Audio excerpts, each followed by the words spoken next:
Hi guys, welcome to our channel mister Sisindri. Big boss Telugu season 8 నుండి తాజాగా రేపటి ఎపిసోడ్కి సంబంధించిన ఓ ప్రోమో విడుదల అయ్యింది. ఆ ప్రోమోని ఒకసారి చూస్తే బిగ్ బాస్ హౌస్లో నామినేషన్స్ హాట్గా కొనసాగుతున్నాయి. నామినేషన్స్లో అందరి టార్గెట్ యష్మి అనే చెప్పాలి. ఇక గంగవ్వ విష్ణుప్రియను నామినేట్ చేసి నువ్వేమీ గేమ్ ఆడటం లేదు ఈ ఇంట్లో, ఏం నీ చేతులు కాళ్ళు బాగా పనిచేస్తలేవా అంటూ స్ట్రాంగ్ కౌంటర్ అయితే ఇచ్చింది. దీంతో దెబ్బకి విష్ణుప్రియ మైండ్ బ్లాంక్ అయ్యింది అని చెప్పాలి. ఇక రోహిణి వచ్చి యష్మిని నామినేట్ చేయడంతో యష్మి మాట్లాడుతూ నేను మెగా చీఫ్ టాస్క్లో ప్రేరణను తాను సంచాలకుగా తీసుకున్న నిర్ణయం తప్పు అనలేదు అని చెప్తుంటే రోహిణి వెంటనే కౌంటర్గా నువ్వు తప్పు అనలేదు కానీ తప్పు చేయమన్నావు అంటూ చెప్తుంది.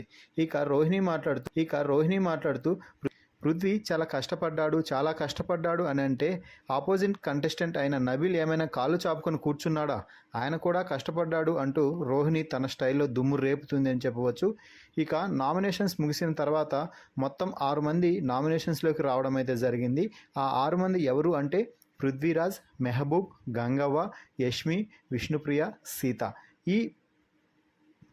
ఈ ప్రోమోపై మీ అభిప్రాయాన్ని కామెంట్స్లో తెలపండి. అలాగే మరిన్ని బిగ్ బాస్ లైవ్ అప్డేట్స్ కోసం మన ఛానల్ని చూస్తూ ఉండండి. Please subscribe our YouTube channel mister సిసింద్రి.